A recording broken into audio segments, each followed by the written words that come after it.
জয় হিন্দ বন্ধুরা, আজকের এই ভিডিওতে এসএসজিডি কনস্টেবল 2024 এর ডকুমেন্ট ভেরিফিকেশনে তোমাদের কী কী ডকুমেন্টস নিয়ে যেতে হবে যাতে তোমরা ডকুমেন্ট ভেরিফিকেশন থেকে কখনোই বাদ না চলে যাও। কারণ তোমরা প্রত্যেকেই জানো যে এই বছর শুধুমাত্র ফিজিক্যাল না, ফিজিক্যাল, মেডিকেল এবং ডকুমেন্টস ভেরিফিকেশন তিনটে জিনিসই কিন্তু তোমাদের একসাথে কন্ডাক্ট করানো হচ্ছে। তো সেই ক্ষেত্রে মেনলি যে মেন টপিকের ডকুমেন্টসের উপর আমরা ফোকাস করব, যে সমস্ত ডকুমেন্টসে কিন্তু ম্যাক্সিমাম থেকে ম্যাক্সিমাম বাদ যাওয়ার কিন্তু সম্ভাবনা থেকে থাকে। তো তোমরা প্রত্যেকে যারা যারা এসএসজিডি কনস্টেবল 2024 ফিজিক্যাল, মেডিকেল এবং ডকুমেন্ট ভেরিফিকেশনে শর্টলিস্টেড হয়েছে, ভিডিওটা তোমরা অবশ্যই শেষ পর্যন্ত দেখতে থাকো যাতে তোমাদের ডকুমেন্ট ভেরিফিকেশন নিয়ে আর অন্য কোনো ভিডিও দেখতে না হয়। তো ফার্স্ট আমি তোমাদেরকে একটা কথা বলবো, প্রত্যেকের মাথায় যে ডাউটটা রয়েছে সেটা হচ্ছে ক্রুশিয়াল ডেট। অর্থাৎ তোমাদের ক্রুশিয়াল ডেটের আগে তোমাদের যে ডকুমেন্টসটা বানাতে হবে, কাস্ট সার্টিফিকেট, ডোমিসাইল সার্টিফিকেট, সেই সম্পর্কিত বিষয় সবার প্রথমে আমি তোমাদেরকে ক্লিয়ার করে দেবো। যেখানে যারা রয়েছো, যারা এসসি রয়েছো, এসটি রয়েছো, ওবিসি রয়েছো, তো তোমাদের যে সেন্ট্রাল ফরম্যাটে যে তোমাদের কাস্ট সার্টিফিকেটটা দরকার হবে, সেখানে কিন্তু একটা ক্রুশিয়াল ডেট দেওয়া ছিল অফিসিয়ালি যখন তোমাদের নোটিফিকেশন বের হয়েছিল তখন। তো ক্রুশিয়াল ডেটটা তোমাদের ছিল যে 31শে ডিসেম্বর 2023-এর আগে পর্যন্ত। অর্থাৎ এসএসজিডি কনস্টেবল 2024-এ যে ভ্যাকান্সি নোটিফিকেশন যখন আউট হয়েছিল, তো তার ফর্ম ফিল আপের লাস্ট ডেট ছিল তোমাদের 31 ডিসেম্বর 2023। তো তার আগের তোমাদের কিন্তু ক্রুশিয়াল, ওইটা ছিল তোমাদের ক্রুশিয়াল ডেট। সেই ডেটের আগে তোমাদের ডকুমেন্টসগুলো তৈরি করতে হতো, কিন্তু ম্যাক্সিমাম ক্ষেত্রে কিন্তু এরকমটা হয় না। অর্থাৎ তোমরা যদি ডেটের পরও কিংবা যদি তোমরা বর্তমান সময়তেও যদি তোমরা caste certificate SC, ST, OBC হয়ে গেল, সেন্ট্রাল ফরম্যাট কাস্ট সার্টিফিকেট যদি তোমরা বানাও, তাহলে কিন্তু কোনো রকম কোনো কিছু অসুবিধা হয় না। কিন্তু তোমাদের লেখা ছিল কিন্তু নোটিফিকেশানে, যেখানে তোমাদের যে প্রাযোজ্য, অর্থাৎ যেই তোমাদের যে ক্রুশিয়াল ডেটটা রয়েছে 31 ডিসেম্বর 2023-এর আগে তোমাদের যে কাস্ট সার্টিফিকেটটা বানাতে হবে, সেই সম্পর্কিত তোমাদের ডেট দেওয়া ছিল। কিন্তু ম্যাক্সিমাম ক্ষেত্রে তোমাদের কোনো রকম অসুবিধা হবে না, তোমরা নিশ্চিন্ত রূপে তোমরা এখনও কিন্তু বানাতে পারো।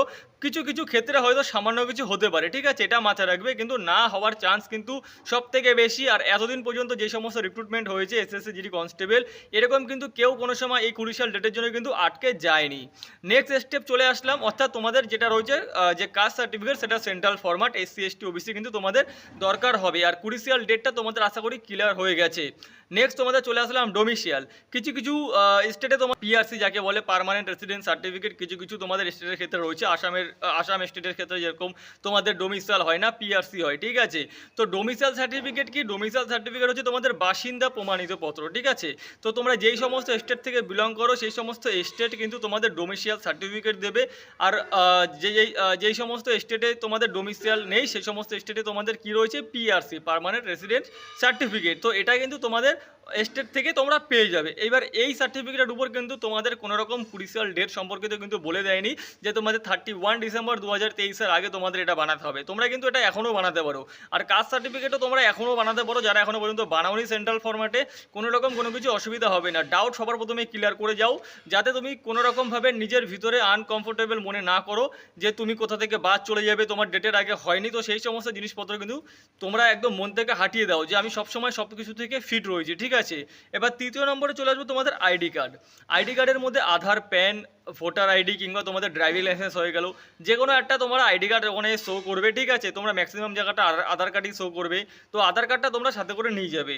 নেক্সট তোমাদের হয়ে গেল যে 10 পাস সার্টিফিকেট, ঠিক আছে। কারণ তোমাদের যে নাম রয়েছে, তোমাদের যে এজ রয়েছে, তোমাদের যে ফাদার্স নাম রয়েছে, সমস্ত কিছু কিন্তু তোমাদের 10 পাস সার্টিফিকেট থেকে কিন্তু ম্যাচ করা হবে। তো 10 পাস সার্টিফিকেটটা কিন্তু তোমাদের খুবই দরকার, অর্থাৎ 10 পাস সার্টিফিকেটটা সাথে নেবে আর তোমাদের মার্কশিটটা সাথে ক্যারি করবে।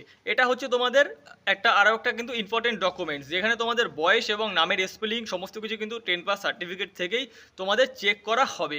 নেক্সট তোমাদের চলে আসলো যে যারা হাইটে চেস্টে ছাড় নেবে, ঠিক আছে, অন্যান্য যে উপজাতি রয়েছে তাদের ক্ষেত্রে যারা হাইট চেস্টে ছাড় নেবে, তাদের জন্য কিন্তু আলাদাভাবে কাস্ট সার্টিফিকেট অ্যানেক্সার তোমাদের 9 রয়েছে, সেখান থেকে তোমরা সেগুলো বানিয়ে ফরম্যাট তৈরি করে কিন্তু তোমরা নিয়ে আসবে, ঠিক আছে। আর লাস্ট তোমাদের হচ্ছে 10 copy passport size recent photo, ঠিক আছে। তোমরা যারা যারা যাবে মেডিকেল এক্সামিনেশনে, তো সেখানে তোমাদের ডিবি হবে, অর্থাৎ ডকুমেন্ট ভেরিফিকেশনের সময় তোমাদের কিন্তু 10 কপি পাসপোর্ট কালারের রিসেন্টলি তোমাদের ফটো লাগবে, ঠিক আছে। এই কটা যে তোমাদের জিনিস রয়েছে, ফার্স্ট হচ্ছে গিয়ে তোমাদের যে তোমাদের কাস্ট সার্টিফিকেট সেন্ট্রাল ফরম্যাট, অর্থাৎ তার সেন্ট্রাল ফরম্যাটটা নিয়ে যাবে, তার সাথে অরিজিনালটাও নিয়ে যাবে।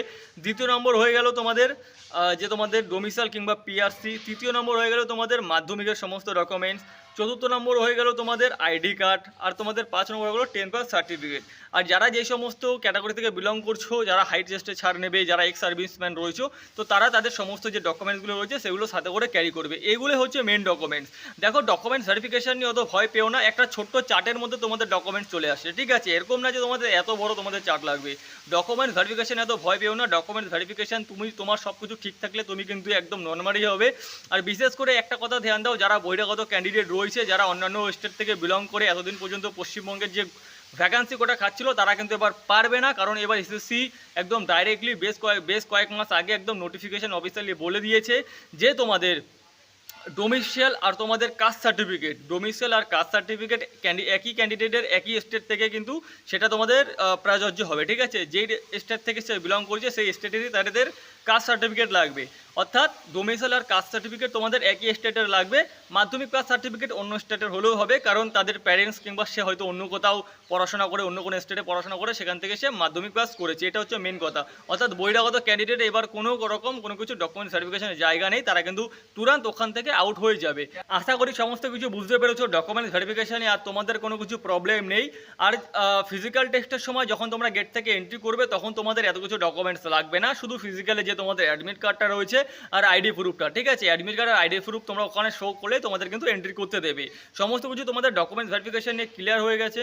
ভিডিওটি ভালো লাগলে অবশ্যই লাইক এবং শেয়ার করে দিও, কারণ ভিডিওটা আমি এখানে শেষ করছি। দেখা হবে নেক্সট ভিডিওতে। জয় হিন্দ।